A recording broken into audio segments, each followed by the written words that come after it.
This video is going to go in depth on alternative patterns of heredity. One of the first types of alternative patterns of heredity is incomplete dominance. In this form of patterns, neither of the alleles that you're looking at are dominant or recessive. They both are expressed equally in a way that they create an intermediate. So in the example that we see here at the Punnett square, a red and a white flower, red is not dominant over white, and in that case, they are all pink. Let's look at this in more detail. So here we have a red snapdragon and a white snapdragon, and they're being crossed. I don't like how they use these particular alleles to be shown for their genotype. Let's use W's, just so we can show that there's no dominant and no recessive. So if one of the parents is going to be big R, and the other parent's going to be big W, showing that they're both going to be some other form. When we do the Punnett square, the first R with the first W, right, shows that we have a heterozygous. Right? And we can see that in this cross with a red and a white, they're all going to end up heterozygous, one of each of the alleles for the parents. None of the offspring are going to be red. None of the offspring are going to be white. They're all 100% going to be pink, because pink is our RW. So in this F1 generation, if we were to cross two of these, so RW times RW, you can see what happens for a second generation, an F2 generation. So in this case, we're going to take the parents are going to be from the F1 generation, RW times RW. All right. Oops. There we go. So RW on one side of the Punnett square, RW on the other side. The first box here gets RR. Right? Second box on the first row gets RW. Bottom row first box gets RW. And last box gets WW. Unlike our monohybrid cross for pea plants or any type of plant or animal that is following Mendel's traditional rules, right? You don't get your 3-to-1 phenotype ratio, you get a 1-2-to-1. In this case, you get 1 red, right? 1 white, and you get 2 that are going to be pink. So if you're looking at the breakdown, right? Phenotypes, you got red, 100, it's 25%, right? Remember, this should equal up to 100%. White, you're going to get 25%, and you get pink. It's going to be the 50%. That's our 1-2-to-1.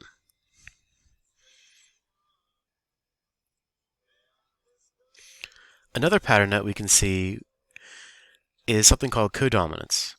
Similarly, like we saw with incomplete dominance, there's not necessarily going to be a dominant recessive. In this case, both alleles are expressed equally throughout. So you get a mixture of traits, but not an intermediate. So no intermediate. And what we usually see is some type of salt and pepper or a marbled look to these traits. So let's look at an example. In chickens, feather color is neither dominant or recessive for black and white. They're actually codominant.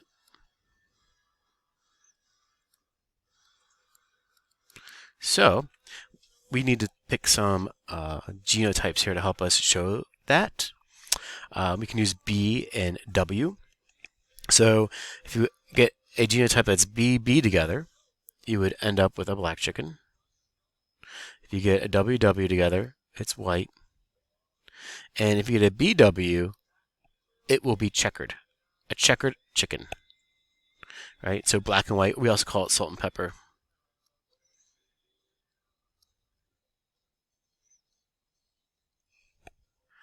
So let's take two homozygous parents, one homozygous black and one homozygous for white. So these are our two parents, and we're going to cross them. Of course, we can do female and male since they are animals. So let's make the male chicken, we'll make the male chicken white and the female chicken black. When we do this, every box in the Punnett square, 100%, is going to have the same genotype, B and W. Doesn't matter if one's capital or not because this is codominance. They're both going to be equally expressed. So in this cross, all of the chickens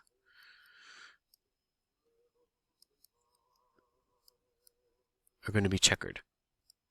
Now, they're heterozygous, so whenever you were to cross two heterozygous together, you would see our phenotype ratio of 1:2 to 1, like we saw in the previous problem, right? Because you'd end up seeing the parent alleles coming back out in the third generation, the F2. Codominance also has some very interesting human connections. The disease sickle cell is a genetic condition where cells under stress will crescent. They will look like a half moon. They will look like a crescent roll. And this is prevalent in areas that are tropical or subtropical where there's lots of mosquitoes, and malaria, which is a mosquito-borne disease, is very prevalent. So this has actually evolved with humans to become a defense for malaria. The problem is not all genetic combinations give you protection from malaria. Or if you have the wrong combination with sickle cell, you end up with a disease called sickle cell anemia.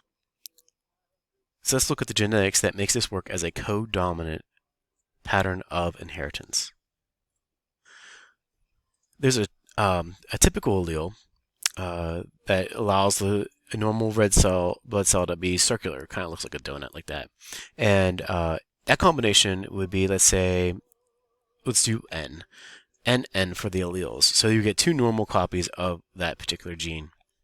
And someone who has the sickling shape, whenever they're stressed, low oxygen, they turn into a little crescent shape. Let's use SS for that. All right. And it's possible to have this combination, NS.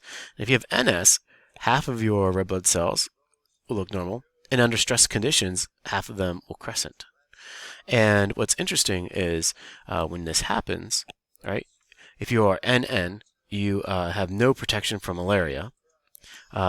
In those areas that have lots of mosquitoes and the malaria protist is alive inside the mosquito, you get protection from that malaria disease if you have NS, because under certain conditions half your cells will sickle and the malaria cannot be contracted.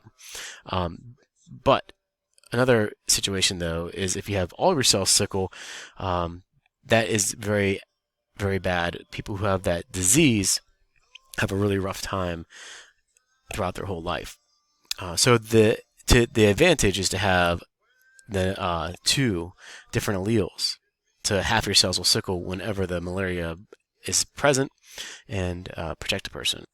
So a lot of people who live in sub-Saharan Africa might be carriers for this particular cell allele combination, right, for red blood cells. So if you take a parent that has got the N for normal and the sickling gene, and you cross that with another parent it has, which is the best for survival in that area, you're going to have 1/4 of your kids that have normal cells, but they're not going to have any protection from the disease. And you're going to have 1/4 of your kids that are going to have the sickling itself, which is going to make them really ill for most of their life.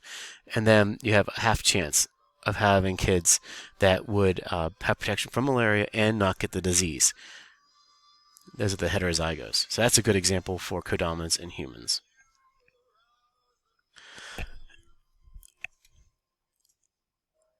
Another type of codominance in humans is blood types. Most people could be A blood, B blood, AB blood, O. I'm going to take a few moments here to look at how you get these different kinds of patterns. The alleles for blood can be A,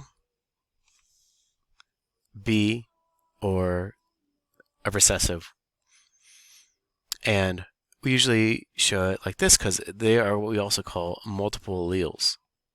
So there's two different versions of dominant alleles and one recessive.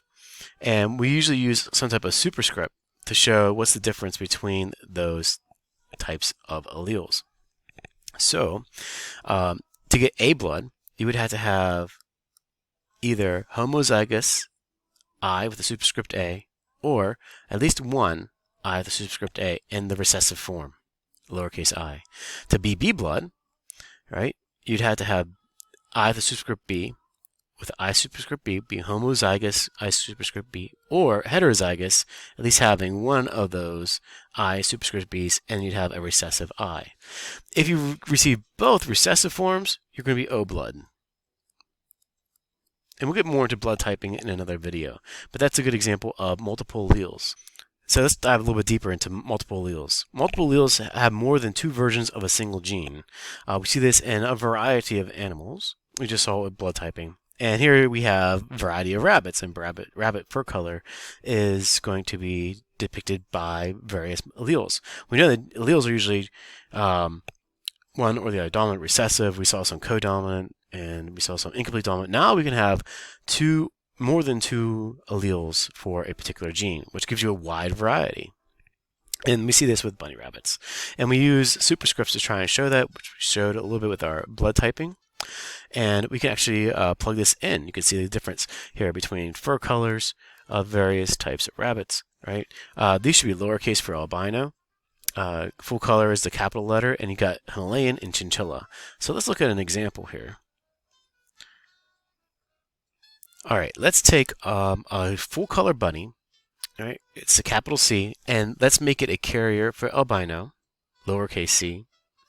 And we are going to, we could take maybe this chinchilla right here, and we're going to cross them. All right, so those are our parents. Let's say that chinchilla-looking rabbit is going to be the male, and he's got a C with a superscript H, another C with a superscript H, and the full color is going to be, maybe it's black, but it's also going to be a carrier for albinism, which is a lowercase. All right, so these are all lowercases here.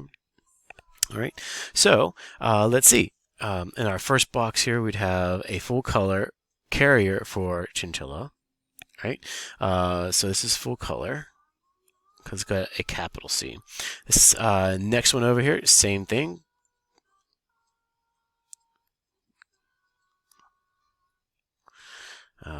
And then bottom row, right, we've got a C with an H and a C according to our chart here. That's going to be a chinchilla. And again, a same one. So albinism does not appear in this combination,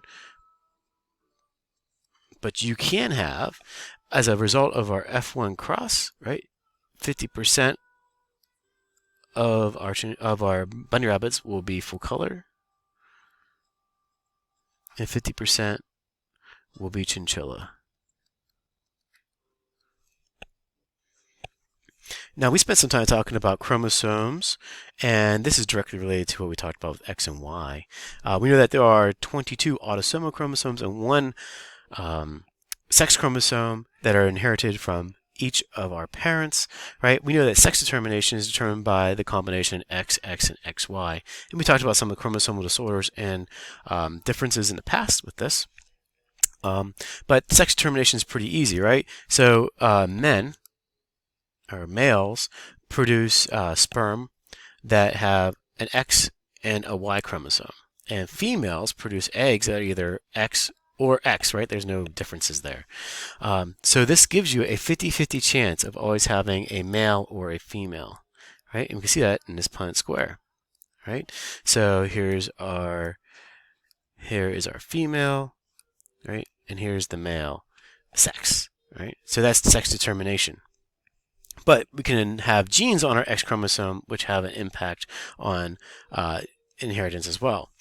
Sex-linked traits are found on the X chromosome, right? You can have a dominant and recessive. The issue with it is that if it is recessive, males only get one copy. So males are more likely than females to get sex-linked traits. And red-green color blindness is one of those, right? So if we look at a Punnett square, right, because boys only get one X chromosome, right, they are not going to have a second chromosome to not give them that recessive trait, and it's right on there. As you can see, X with a superscript B shows that it's a recessive, right? Y chromosome wouldn't have any of those genes because Y is usually for just determining male sex.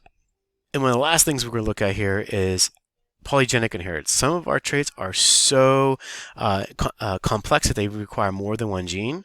Hair color, eye color, skin tone, those are all types of genes that require more than one gene to make them.